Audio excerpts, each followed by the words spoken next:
নমস্কাৰ সকলোকে স্বাগতম জনাইছো আসাম কেৰিয়াৰ পইণ্ট ইউটিউব চেনেলৰ অন্য এটা নতুন ভিডিঅ' লৈ বন্ধুসকল আজিৰ ভিডিঅ'টিত আমি আপোনালোকৰ আগন্তুক অনুষ্ঠিত হ'ব লগা গ্ৰেড 3 আৰু গ্ৰেড 4 পৰীক্ষাৰ বাবে প্ৰয়োজন হোৱাকৈ গণিতৰ কেইটামান অতিকৈ গুৰুত্বপূৰ্ণ প্ৰশ্ন আলোচনা কৰিম এনে ধৰণৰ প্ৰশ্নসমূহ আপোনালোকৰ যোৱাবাৰ পৰীক্ষাটো অহা দেখা গৈছে বিশেষকৈ গ্ৰেড 4 পৰীক্ষাত আপোনালোকৰ এনেকুৱা প্ৰশ্নসমূহ বেছিকৈ দেখা যায় সেয়েহে আপোনালোকে যিসকলে গ্ৰেড 4 পৰীক্ষা দিব তেওঁলোকৰ বাবে ভিডিঅ'টো অতিকৈ গুৰুত্বপূৰ্ণ হ'ব পাৰে তো আপোনালোকে যেতিয়া গণিতৰ প্ৰশ্নসমূহ কৰিবলৈ যাব প্ৰশ্নটো দুবাৰ তিনিবাৰকৈ পঢ়িব প্ৰশ্নটো যেতিয়া বুজি পাব তেতিয়া উত্তৰটো আপোনালোকে খুব কম সময়ৰ ভিতৰতে উলিয়াব পাৰিব তো ইয়াতে আমাক প্ৰথম প্ৰশ্নটো কি দি থৈছে চাওক -4 * 5/3 ৰ যোগাত্মক বিপৰীত কি হ'ব তো এনেকুৱা ধৰণৰ যোগাত্মক বিপৰীতৰ প্ৰশ্নটো আপোনালোকৰ পৰীক্ষাত প্ৰায় আহি থাকে তো এটা বা দুটা প্ৰশ্ন আপোনালোকৰ যোগাত্মক বিপৰীতৰ ওপৰত আহিবই আৰু এটা আহিব গুণাত্মক বিপৰীত তো যোগাত্মক বিপৰীত আৰু গুণাত্মক বিপৰীত এই দুইটাই আপোনালোকে ভালকৈ মনোযোগ দি চাই ল'ব তো ইয়াতে আমাক কি সুধিছে ভালকৈ চাই লওক -4 * 5/3 ইয়াৰ আমাক যোগাত্মক বিপৰীতটো সুধিছে বন্ধুসকল আপোনালোকে এটা কথা মন কৰিব প্ৰথমতে এই বস্তুটোক আপোনালোকে সলভ কৰি ল'ব যিটো দিয়া আছে আমাক -4 * 5/3 ইয়াক আপোনালোকে সলভ কৰি ল'ব তো ইয়াক যদি আমি সলভ কৰিবলৈ যাওঁ এটো হৈ যাব -4 * 5 কৰিলে হৈ যাব -20 আৰু তলত থাকিব 3 এতিয়া আমি পাই গলো -20/3 তো ইয়াৰে আমাৰ যোগাত্মক বিপৰীতটো উলিয়াব দিছে তো বন্ধুসকল এটা কথা মন কৰিব যোগাত্মক বিপৰীত আপোনালোকৰ বেছি টান বস্তু নহয় যোগাত্মক বিপৰীত হৈছে যিটো সংখ্যা আমাৰ থাকিব দিয়া থাকিব এতিয়া ধৰক -20/3 আমাক দিয়া আছে এই -20/3 যেটো পজিটিভ হেতুই হৈ যাব যোগাত্মক বিপৰীত যেহেতু এটো মাইনাসত আছে নেগেটিভত আছে তো ইয়াৰ পজিটিভটোই হৈ যাব যোগাত্মক বিপৰীত তো ইয়াৰ পজিটিভটো হ'ব 20/3 তো এইটোই হৈ যাব যোগাত্মক বিপৰীত যদিহে এই বস্তুটো আপোনালোকৰ 3/20 এনে ধৰণৰ থাকিলেতেন তেতিয়া হলে ইয়াৰ যোগাত্মক বিপৰীতটো হৈ গলতেন -3/20 ভালকে মনোযোগ দি চাই ল'ব যেটো যদি হে সংখ্যাটো প্লাসত থাকে তেতিয়া তাৰ মাইনাসৰটোই হৈ যাব যোগাত্মক বিপৰীত অৰ্থাৎ কথাটো কি যে হে যোগাত্মক বিপৰীত আৰু যেটো সংখ্যা দিয়া থাকিব হে বস্তু দুটা যোগ কৰিলে আপোনালোকে 0 পাব লাগিব চাওক এটা -20/3 আৰু +20/3 যদি কৰো আমি সদায় 0 পাম তো যোগাত্মক বিপৰীত যেটো থাকিব ন হেতু দুটা যোগ কৰিলে সদায় 0 ওলাব লাগিব তো এতিয়া হয়তো আপোনালোকে বুজি পাইছে ইয়াৰ যেটো आंसर হ'ব হেতু হ'ব 20/3 অপচন সি টো হৈ যাব কাৰেক্ট आंसर বন্ধুসকল মই আপোনালোকক আকৌ এবাৰ বুজাই দিছো ধৰক আমি এটা সংখ্যা দিয়া আছে 5/3 ইয়াৰ যোগাত্মক বিপৰীতটো আমি উলিয়াব লাগে তো 5/3 যোগাত্মক বিপৰীতটো হৈ যাব -5/3 একেবাৰে সহজ -5/3 টো হৈ যাব তাৰ যোগাত্মক বিপৰীতটো অৰ্থাৎ 5/3 আৰু -5/3 প্লাস কৰিলে সদায় 0 ওলাব লাগিব আৰু এটা ধৰক কৰিছো 3/5 3/5 ৰ যেটো যোগাত্মক বিপৰীত হেতু হৈ যাব -3/5 তো আপোনালোকে হয়তো নিশ্চয় এতিয়া ধৰিব পাৰিছে যোগাত্মক বিপৰীতটো কেনেকুৱা ধৰণৰ তো এতিয়া আপোনালোকৰ বাবে এটা ৰাখিছো এটো আপোনালোকে কৰি চাবচোন 4 * 6/2 ইয়াৰ যোগাত্মক বিপৰীত কি হ'ব আপোনালোকে কমেন্টত জনাবলৈ চেষ্টা কৰিব আমি কমেন্ট হ'ব আপোনালোকৰ সহি পঢ়ি চাম তো আপোনালোকে এই প্ৰশ্নটোৰ যেটো যোগাত্মক বিপৰীত 4 * 6/2 ইয়াৰ যোগাত্মক বিপৰীতটো কি হ'ব আপোনালোকে কমেন্টত জনাবলৈ চেষ্টা কৰিব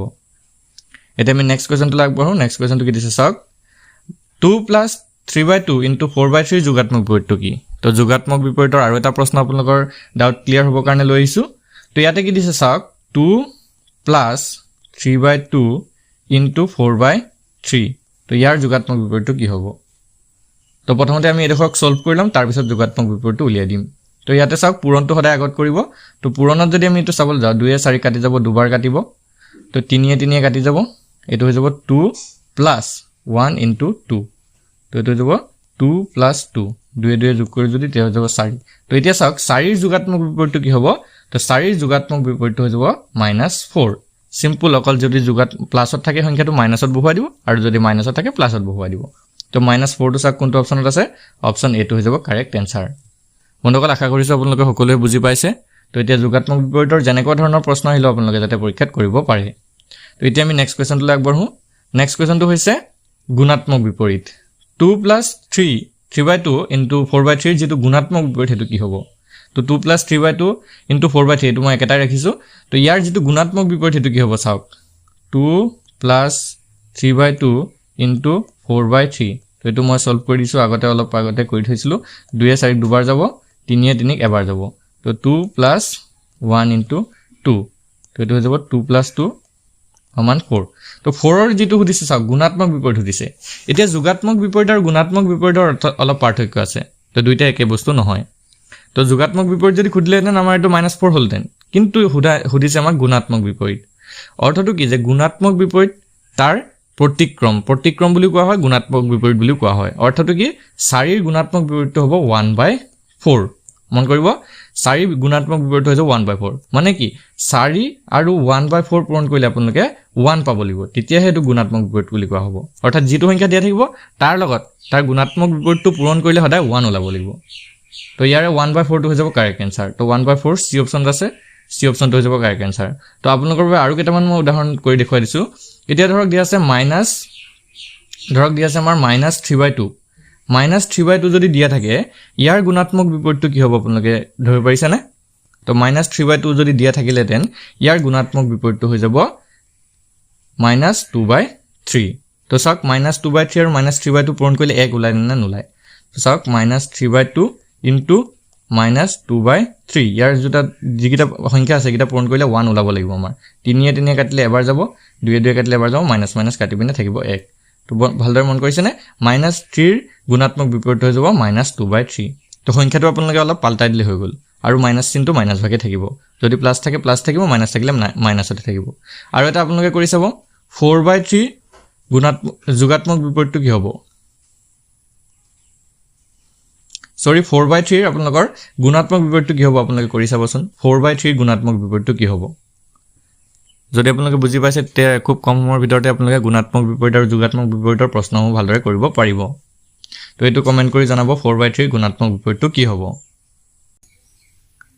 বন্ধুসকল ইয়াতে আপোনালোকে এটা ইম্পৰ্টেন্ট কথা জনাই থওঁ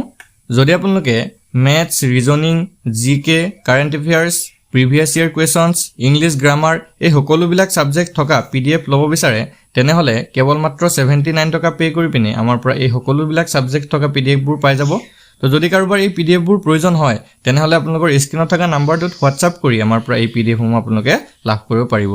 তো যদি কাৰোবাৰ প্ৰয়োজন হয় তেনেহলে আপোনালোকে স্ক্ৰিনত থকা নাম্বাৰটোত হোৱাটসএপ কৰি 79 টকা পে কৰিব আৰু পে কৰাৰ পিছত আপোনালোকক আমি পিডিএফ সমূহ সেন্ড কৰি দিম এতিয়া আমি নেক্সট কোৱেশ্যনটো চাওঁ হওক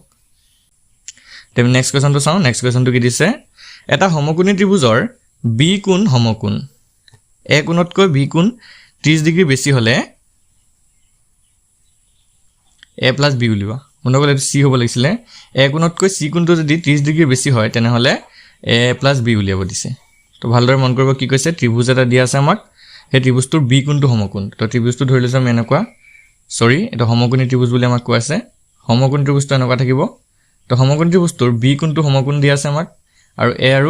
আৰু c এই দুটা হৈছে সূক্ষ্ম কোণ দুটা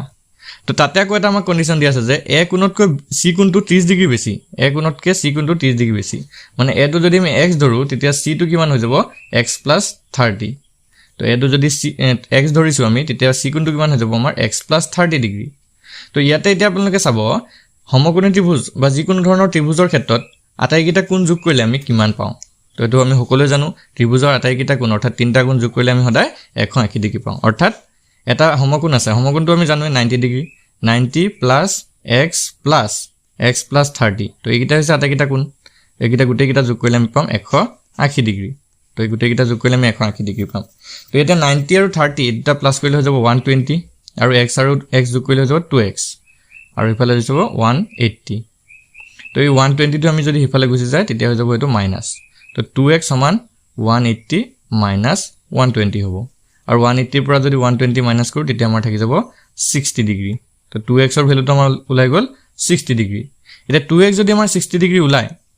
তেতিয়া আমি x ৰ ভ্যালুটো ওলাব পাৰিম 2 ৰে হৰণ কৰি দিলে হৈ যাব তো x ৰ ভ্যালুটো আমাৰ ওলাই যাব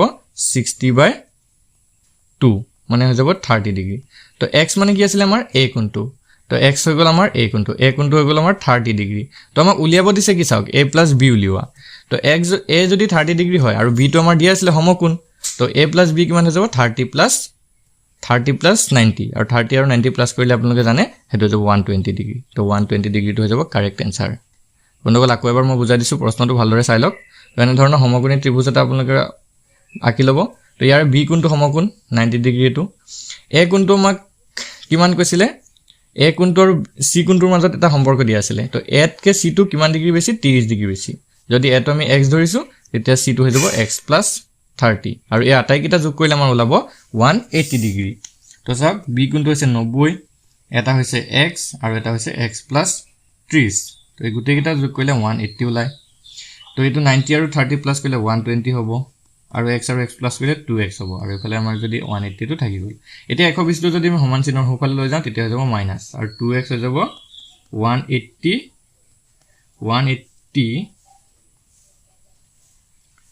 minus 120 আৰু 180 পৰা যদি আমি 120 মাইনাছ কৰি দিওঁ তেতিয়া হৈ যাব 60 আৰু x ৰ ভ্যালু হৈ যাব 60 divided by 2 আৰু 60 ক যদি 2 এৰে হৰণ কৰোঁ সেইটো হৈ যাব 30 ডিগ্ৰী তো এৰ ভ্যালুটো ওলাই গ'ল আমাৰ 30 ডিগ্ৰী এৰ ভ্যালুটো আমাৰ ওলাই গ'ল 30 ডিগ্ৰী এতিয়া আমাৰ উলিয়াব দিছিলে a + b অৰ্থাৎ a + b হৈ যাব কিমান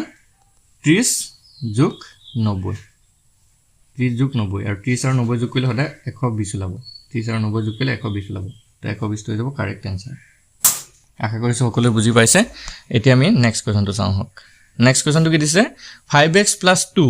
= 7/2 x + 7 হলে x ৰ মান কিমান হ'ব তো এনেকুৱা x ৰ মান উলিয়াবলৈ আপোনালোকৰ পৰীক্ষাত আহি থাকে এটো কমন প্ৰশ্ন হয় 100% এনেকুৱা এটা কোৱেশ্চন আপোনালোকৰ আহিবই তো এই কোৱেশ্চনটো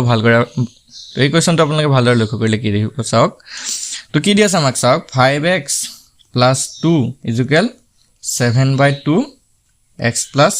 7 আমাক দি আছে তো ইয়াতে আমাক x ৰ ভ্যালুটো উলিয়াব গৈছে তো ইয়াতে চাওক 7/2 ৰ 2 টো কি থৈ আছে ইয়াত হৰণ হৈ আছে আৰু হৰণটো ইফালে গুচি গলে পূৰণ হয় তো আপোনালোকে সকলোৱে জানে এটো আপোনালোকক কৰিবলৈ দৰকাৰ নাই 2 5 গুণ হৈ যাব 10x আৰু ইফালে 2 2 গুণ হৈ যাব 4 তো এটো 10x + 4 টো কেনেকৈ পাইছো আপোনালোকে কমেন্ট কৰি জনাবচোন কেনেকৈ পালো 2 আৰু 5 পূৰণ কৰিছো 10 পালো আৰু 2 2 গুণ 4 পালো ঠিক আছে আৰু ইফালে থাকি গ'ল 7x + 7 গুণ 49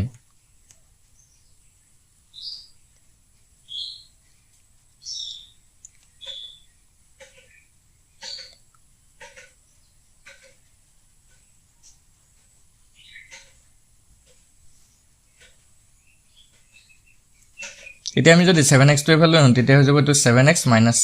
10x - 7x আৰু এটো হৈ যাব 49 টো যদি 4 টো যদি ইফালে যায় তেতিয়া হৈ যাব 49 - 4 এটো হৈ যাব 3x আৰু এটো হৈ যাব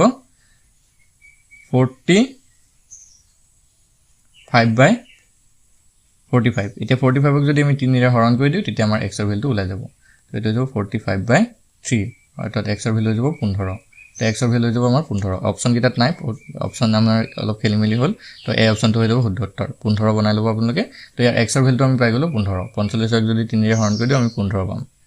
আশা কৰিছো সকলোৱে এনে ধৰণৰ প্ৰশ্ন বুজি পাইছে যদি বুজি পাইছে আপোনালোকে কমেন্টত yes বুলি লিখি জনাই দিব আৰু আমাৰ নেক্সট পাৰ্টটো চাবৰ কাৰণে আমাৰ চেনেলটো সাবস্ক্ৰাইব